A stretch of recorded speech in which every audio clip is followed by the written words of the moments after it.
Dalam video kali ini, kita akan belajar tentang bagaimana terjadinya atau proses terbentuknya benua. Nah, sebelum membahas teori benua, apakah kalian tahu apa itu pengertian benua?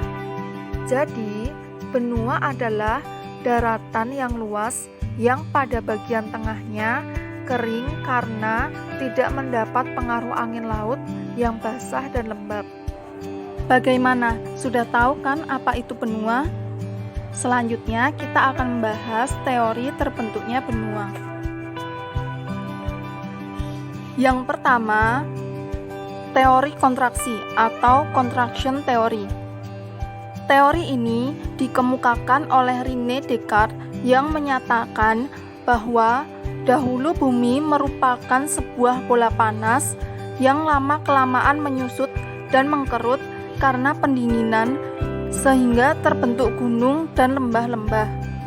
Teori ini didukung oleh pendapat dari James Dana dan Elie de Bauman yang menyatakan bahwa pengkerutan terjadi karena pendinginan di bagian dalam bumi akibat konduksi panas yang berlebihan sehingga mengakibatkan bumi menjadi tidak rata.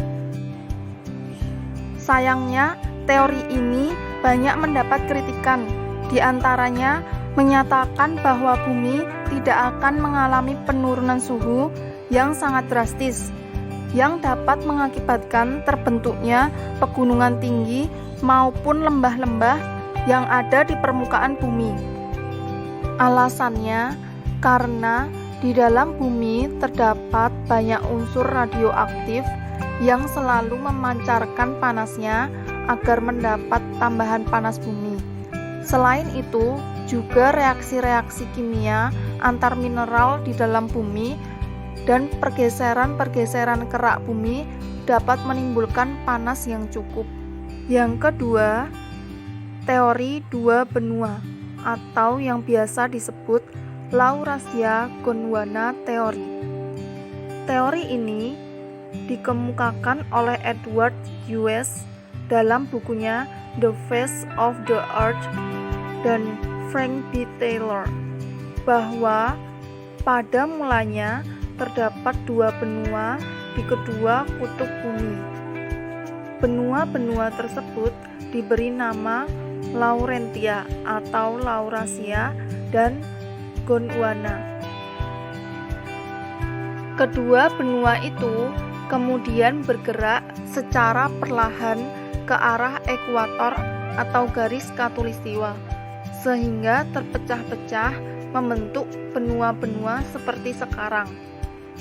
Amerika Selatan, Afrika, Antartika, Australia, dan India dahulu menyatu dalam Gondwana, sedangkan benua-benua lainnya menyatu dalam Laurasia. Teori Laurasia Gondwana ini diyakini oleh banyak ahli karena bentuk pecahan-pecahan benua tersebut apabila digabungkan dapat tersambung dengan tepat.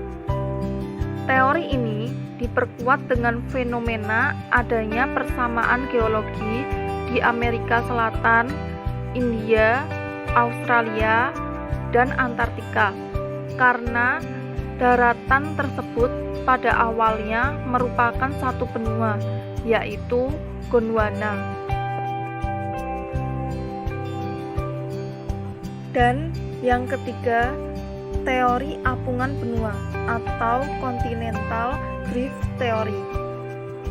Teori ini berawal dari beberapa ilmuwan yang menemukan bahwa ternyata bentuk benua Afrika dan Amerika Selatan mirip sebuah puzzle.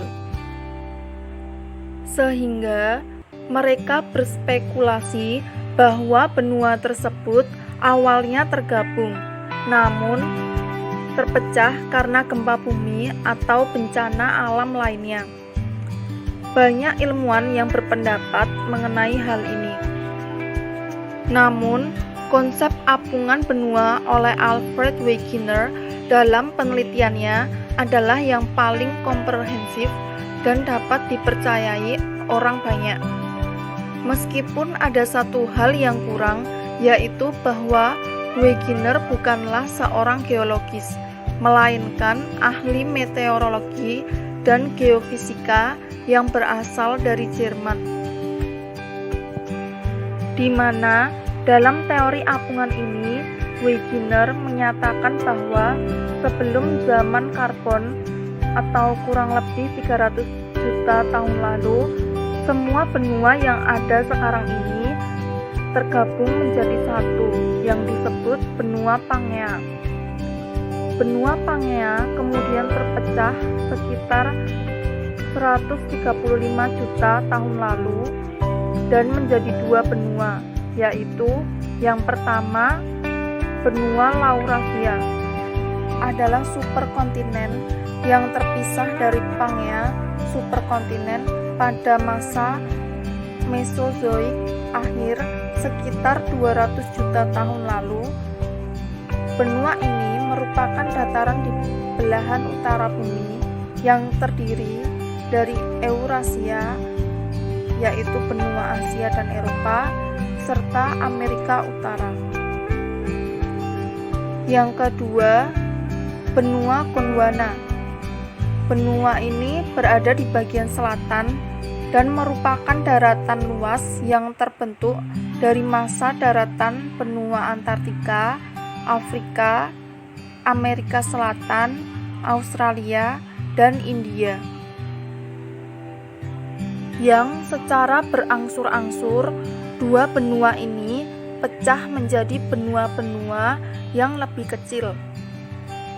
Benua-benua ini hanyut dan berpindah perlahan-lahan.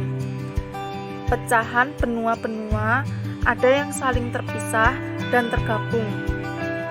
Oleh karena itu, benua Pangea ini terus mengalami perubahan melalui pergerakan dasar laut serta gerakan sentrifugal dari rotasi bumi, menyebabkan pecahan-pecahan tersebut bergerak ke arah barat menuju ekuator.